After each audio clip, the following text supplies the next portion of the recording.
Welcome to Mr. Office Excel Daily 1-Minute Tips. Today's tip: conditional formatting.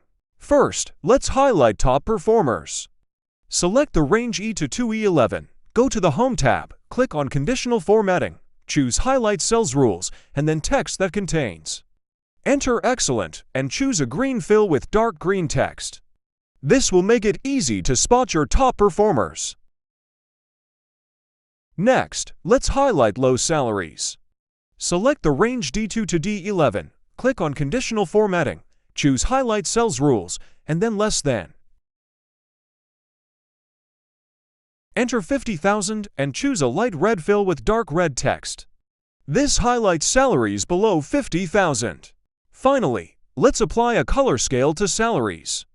Select the range D2 to D11, go to Conditional Formatting, choose Color Scales, and select a green-yellow-red color scale. This gives a visual representation of the salary range.